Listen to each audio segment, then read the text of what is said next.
ఒక సాయంత్రం ఒక అనాథి అయిన ఒక చిన్న పాప వీధి మూలలో నిలబడి ఉంది. డబ్బు అయినా ఆహారమైన ప్రజలు జాలితో ఇస్తారేమోనని అడుక్కుంటూ ఉంది. ఆ పాప చిరిగిన బట్టలు వేసుకుంది. జుట్టు చిందరవందరగా చాలా మురికిగా ఉంది. ఒక ధనవంతుడు ఆ పాప వైపు చూసి చూడనట్టు పక్కనే నడుస్తూ వెళ్తున్నాడు. ఆ పాప సార్ హెల్ప్ చేయండి సార్ అని పిలిచినా వెళ్ళిపోయాడు. అతడు తన సౌకర్యవంతమైన ఇంటికి చేరుకున్నప్పుడు తన కుటుంబాన్ని చూసి సంతోషిస్తూ కుటుంబంతో కలిసి చాలా ఖరీదైన డైనింగ్ టేబుల్ వద్ద భోజనానికై కలిసి కూర్చున్నాడు. అతని ఆలోచనలు చిన్న పాప వైపు వెళ్ళాయి. భోజనం చేయలేకపోయాడు. ప్రజలు అలాంటి పరిస్థితుల్లో జీవించడానికి అనుమతించినందుకు అతను దేవునిపై కోపంగా ఉన్నాడు. అతను దేవుని నిందించాడు.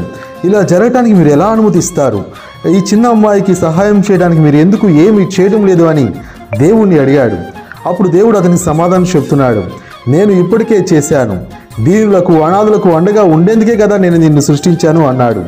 మనం నేర్చుకోవాల్సిన పాఠం ఏమిటో తెలుసా? సంపాదనే సంతోషం అనుకోకుండా సహృదయంతో మనకున్న దాంట్లో దీనులకు సహాయం చేస్తే వచ్చే ఆనందం అనంతం. దేవుని వాక్యం ఈ విధంగా చెబుతుంది. సామెతలు 19:17లో బేదలను కనికరించువాడు యెహోవాకు అప్పించువాడు, వాని ఉపకారమునకు ఆయన ప్రత్యుపకారం చేయును.